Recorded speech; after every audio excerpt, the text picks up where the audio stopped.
Hello once again, folks. Welcome to another episode of I Ruined It, the art series where I take some of your favorite childhood things and ruin them. Due to some changes in location, today's video will be a best of. So without further ado, let's get into it. Kicking it off. So I'm glad that I got to be able to go through and do this. A lot of Western animation obviously influences a lot of the style that I do for my drawings already. So doing something as iconic to not just my childhood, but a lot of other people's childhoods, such as Steven Spielberg's Pinky and the Brain. Itched a spot that I didn't realize needed itched in the old noggin. So I know it wasn't like the greatest turnout for how this reference drawing ended up happening. Honestly, I made Pinky look more like a Disney version of himself, which I guess is fine enough. Distinction and all that for copyright reasons, but regardless, I think I did pretty good. Besides, if you guys haven't, Rob Paulson, I believe was his name, the voice of Pinky, he's been going around and he's been doing a lot of stuff, like talking to Jim Cummings on his podcast and doing interviews and this, that, and the other thing. Overall, just a pretty cool guy. Voice actors like that have such an influence on some of the creative stuff that I like to do. Because I just think it's baffling how much that they can get done and how much they can change their voice and all of this different work that they put in. But speaking of work, that's going to be it for our reference image. So looks like we're going to be putting in some work of our own, trying to get these guys looking a little less cartoon cutesy and maybe a little bit more creepy.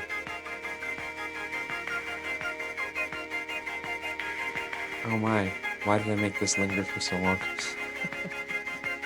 There we go. But alright, so starting off, I didn't want to do anything like super over the top for this one, but I knew that I wanted them to look more like mice. So that lends itself to very triangular body shapes and kind of uncomfortable posing. They're interesting.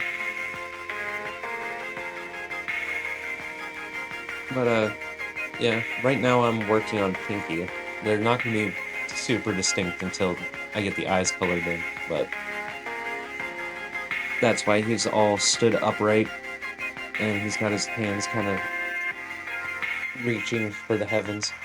Like, why, brain? And then this slouched over one, you'll see as soon as the gut comes in. It's supposed to be Brain with his chubby little torso.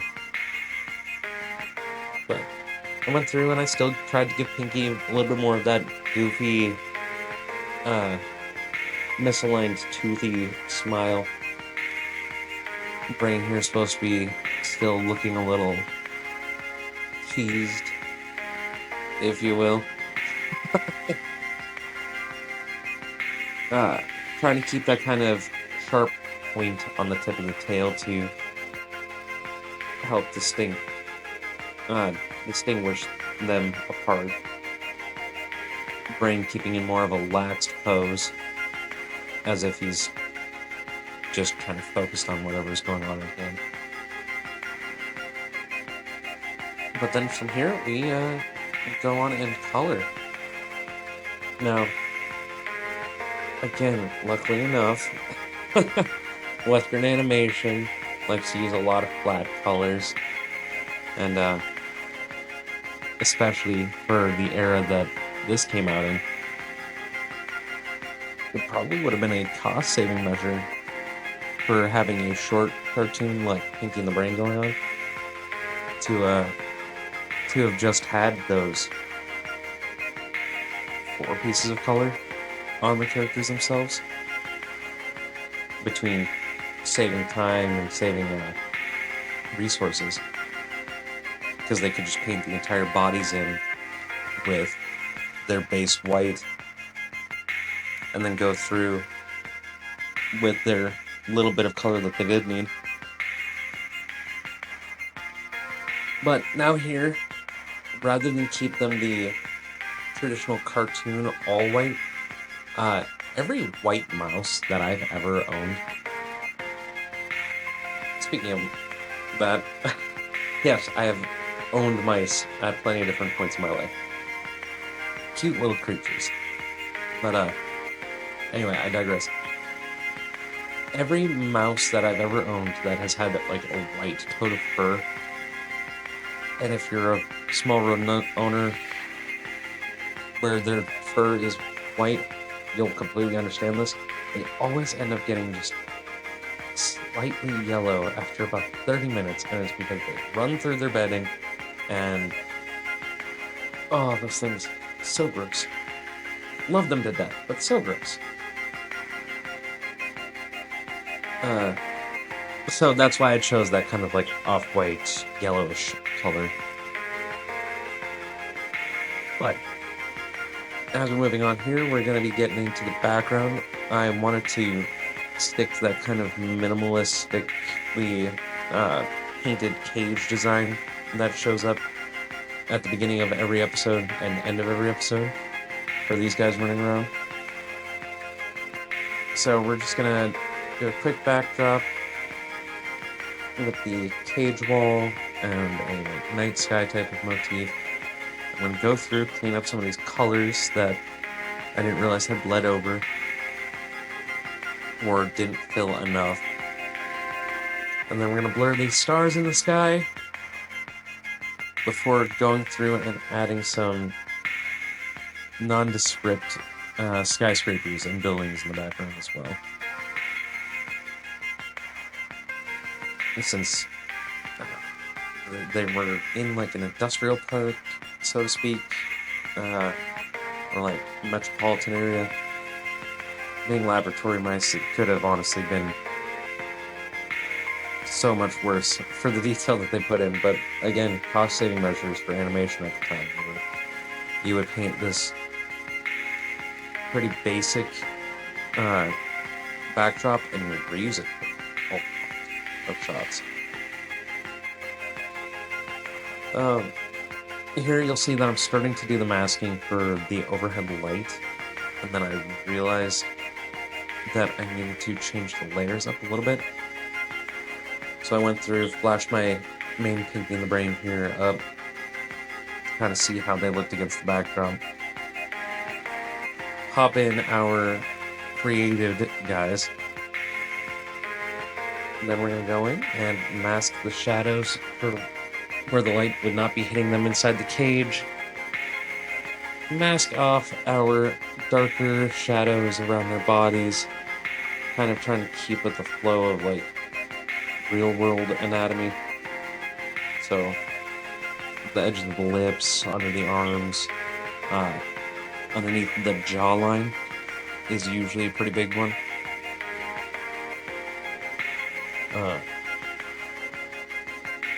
Going through just everywhere that we might need it. Under the tail, yeah, like the curvature of the tail, under the eyes where the socket would have that little shadow from the eyeball itself. Now we're just going to go in with some white highlights. Just do a little bit of that edge lighting where it might be needed. And then blur our edges. And then with that, that's gonna have us pretty close to done here. So, what do you guys think? Did you like that we're doing a repeat for kids' cartoon this week? If so, leave something in the comments down below. If you have a suggestion for any of these future videos, feel free to also let me know in the comments below. Otherwise, don't forget to subscribe. It's free. You can always unsubscribe later if you don't like what I'm continuing to pump out. If you liked this video specifically, hit the like button. Otherwise, folks, I think that'll about do it for this week. Thank you so much for watching, and bye. Alright, so God, what really is there to say? I've been meaning to do Sonic for a little while now, but I figured given the history of Sonic kind of liking to eat, I would make a chubby chili cheese dog Sonic taking a nap in a tree. Like I mentioned in the intro, I went into this with one massive thought in mind. How do I ruin something that's already been so thoroughly soiled by its fan base? And I kind of just came to the thought of best way to ruin it is to take something that some pretty hardcore fans of Sonic like and try to do something a little wholesome with it. So that being said, if you are relatively offended by the copious amounts of R34 Sonic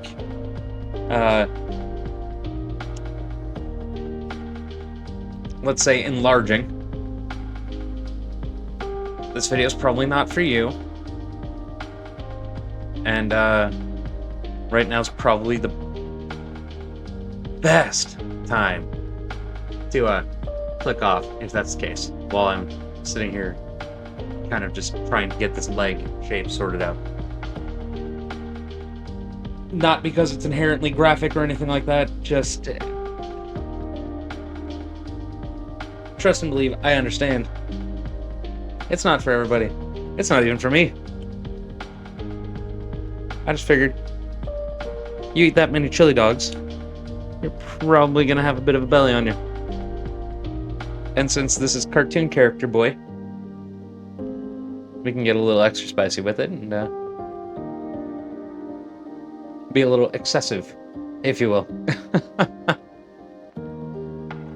But that being said, I wanted to make sure to incorporate some kind of chili dog or hot dog or whatever. So we have Sonic's one hand down there, just kind of nestling a dog as if he fell asleep before he could get the other one to his mouth.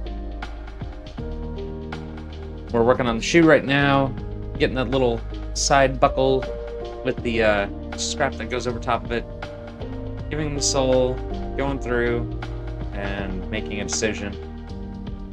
And I decided I wanted Sonic to have fallen asleep, trying to help his tummy feel a little bit better from eating so many hot dogs.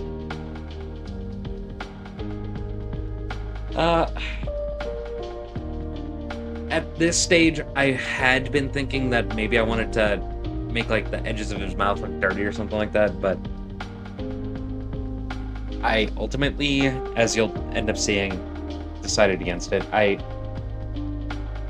don't know, it felt like it was just already kind of busy, and you'll kind of see what I'm talking about in a moment.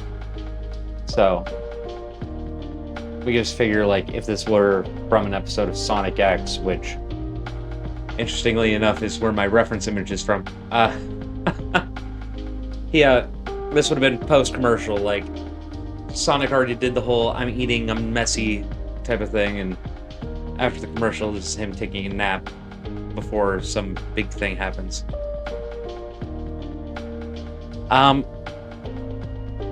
Now, I will mention, when it comes to this color choice here, there is a little debate as to what Sonic's eyes look like when they're closed. Weirdly enough, kind of just depending on the media that you have seen him from. Most media, though, is like blue eyelids. Some of the older Sonic comics kind of just took the iris and pupil, and that was the eye. So he would wink, and it would be him winking that iris shape, and that seemed a little ridiculous. So that left us with the traditional Sonic the Hedgehog blue. But now I'm going through and I'm starting to add some of that red for like the inside of the mouth and shoes before going through and painting that kind of gold for that buckle that's on the side there. Now this next part is going to be a little bit out of order as to how I'm doing it. I wanted to try to get as much of the, funny enough, white painted in as possible, and then I realized it's a little difficult to paint white on white in a digital media. So I went through and I did what is supposed to be the leafy background first. Got most of the white going. Then eventually I decided to do a little cleanup here before going through, adding the white for that highlight on the nose, and then cleaning up some more. And then, is this where I do it? Yeah, this is where I do it. The brown for the tree trunk and the branch itself. I really should have done this just first, rather than wasting all the time trying to like go through blindly with the white, but I digress. Not everything is smooth and fluid all the time, so take what we can. But that all done, we go through, we get our white, we do some cleanup, then we move through to doing some detail. I really wanted to show this one some extra special love because I don't know, I wasn't like a massive Sonic the Hedgehog fan when I was a kid, and honestly I'm still not really huge to this day, but yeah, you guys, if you followed any of my other videos, know that I'm kind of just a big old art nerd, and I like character design, and I love it when there's passion in a fandom, whether it's sometimes negative, but mostly positive. And yeah, Criminy, I still remember one of my first ever Sonic the Hedgehog games I played was one of those Game Boy Advance Sonic Advance cartridges, and life of me, swear it, I could never get past the first area.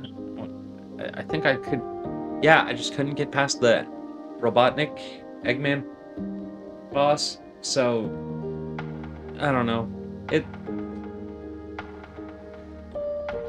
it was a different time. I wasn't great at games. I kind of fell off from the Sonic franchise. Might give it a better chance, but honestly, I've been a bigger fan of Sonic the Hedgehog in the form of the comics and in the form of the mixed medias, so like the TV show, Sonic X specifically, I haven't gotten around to watching Sonic Boom. Even the redesigns that they did for Boom, I didn't hate them. I thought it was a little weird in certain aspects, like the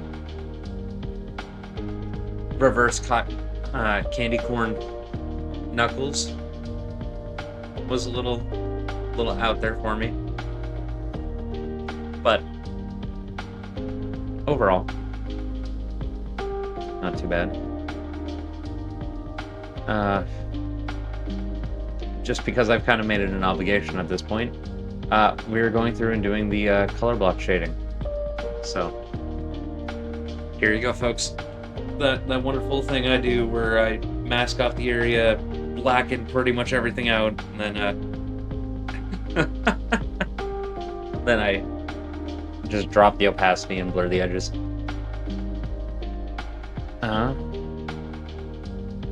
Really, I don't know if there's much else that I have to add on the art side. Just,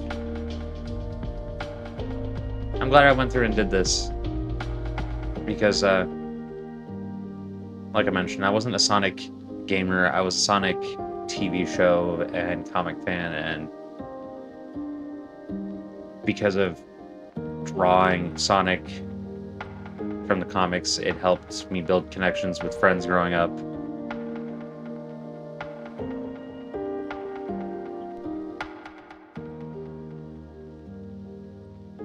And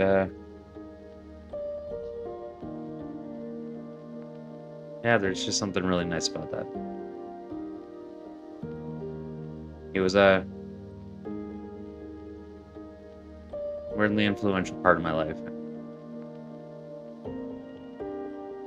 Thank you to Sega and Sonic team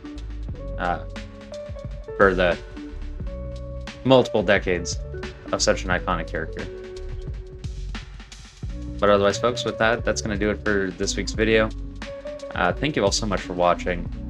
If you want to keep up to date on future videos, hit the subscribe button and the notification bell. If you like this video, hit the like button down below. Otherwise, leave a comment if there's something you want to see. All right. So today we're going to be doing the PlayStation 1 by Sony. So I actually really enjoyed doing this one. My very first home games console was actually a PlayStation 1. Before that, I had like a Game Boy Advance, one of the purple fellers with the gray accents and whatnot. But physically, for my very first home console, it was exclusively just PlayStation 1. And I remember myself and my sisters going around trying to just play around in the mansion or the very first level of Tomb Raider and just never quite getting it right, or trying to figure out how to play Oddworld Apes Odyssey, or even just fun times like getting our butts kicked by my mom because she was just absolutely head over heels in love with playing Tony Hawk with us.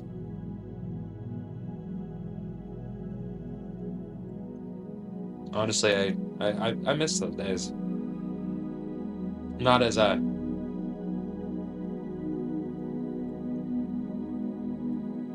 close as we used to be.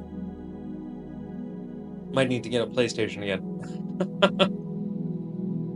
But real easy, quick concept drawing for the beginning here. I mean, how else do you draw a box with a circle on top?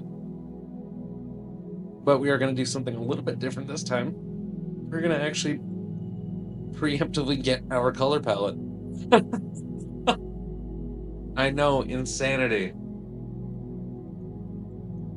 But that being said, there's our basic version of the PlayStation. There's our color palette, going through with those blues, red, the greenish teal, and then that PlayStation 1 gray with a little bit of yellow in it. Because I believe my reference image was maybe not the best condition for PlayStation. But alright, and then here's us going through and obviously got to change the perspective a little bit. We're going to look at it a little more head on. I know it's a little bit more slender than what the original reference was, but that's not a problem. Well, you know, Sony makes slim versions of their consoles all the time. Now, to any of you that can kind of just pick up and guess what I'm talking, what I decided for today's video, feel free to leave a comment down below if you got to this point and already know. Because today we are making it into a mimic. So I loved the concept of the mimic because it brought together a couple of different things from my childhood that I ended up missing. Like I mentioned when I was doing the original drawing, my sisters and I used to play games together and try to figure out how to play these games that were wildly out of our concept range for how old we were. And my mom playing Tony Hawk with us, or my dad watching while we were playing. The mimic itself has a certain place in my heart too, because my dad is a huge fantasy nerd, and I remember him and his friends coming over or him rather having his friends come over and then playing like Dungeons and Dragons, or going through and marathoning all of the Lord of the Rings franchise. So having something that's so kind of iconic to the fantasy genre mixed in with this piece of technology, almost modernizing the original concept, really hit close.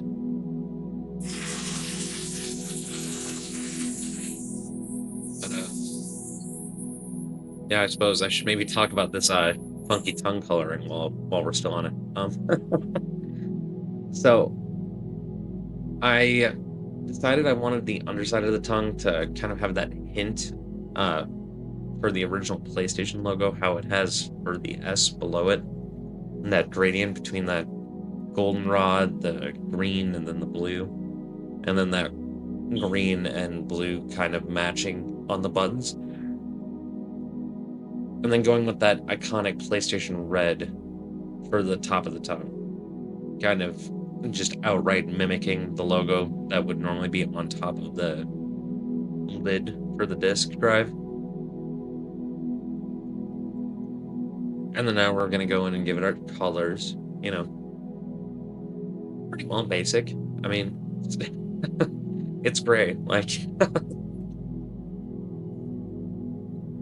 we're just going through and cleaning it up right now.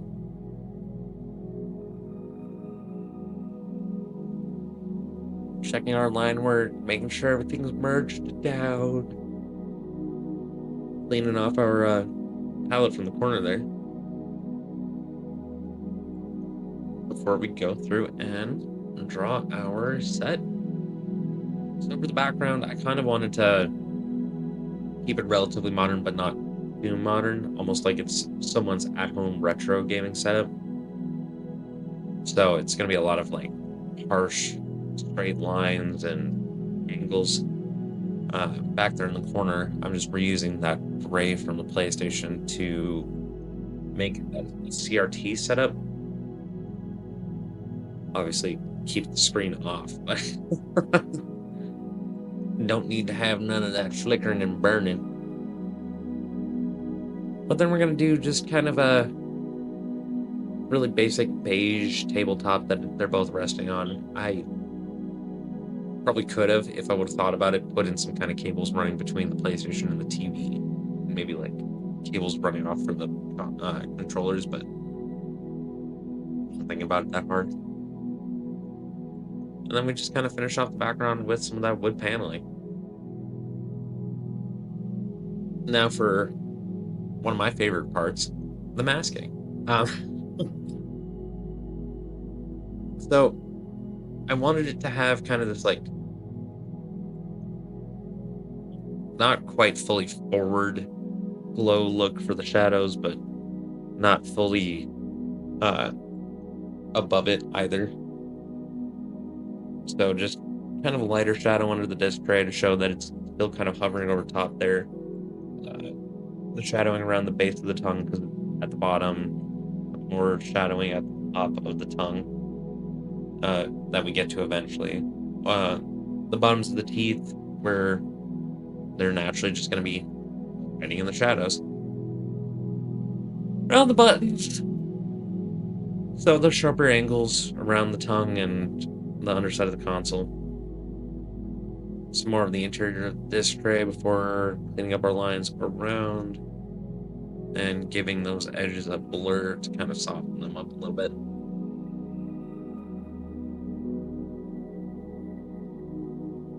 But yeah, then we go through and we give it our highlights. Now I know I talked a lot about PlayStation games in this specifically, but I'm a little curious. What were some games that you guys ended up growing up with? Feel free to leave something down below. Let me know. But I guess all right, that'll do us for this one. Finishing off signing the bottom of the TV like one of those old Sanyos or Panasonics. I hope you guys all enjoyed this. Thank you all so much for watching. If you liked what you saw, feel free to hit the like button. If you'd like to see more of my videos as they come out, go ahead and subscribe. It's free, and if at any point in time you decide against it, you can always unsubscribe later. Any suggestions for a future video? Yeah, comment down below, I guess, guys. Otherwise, that'll do it for this episode. Thank you so much for watching it. Bye.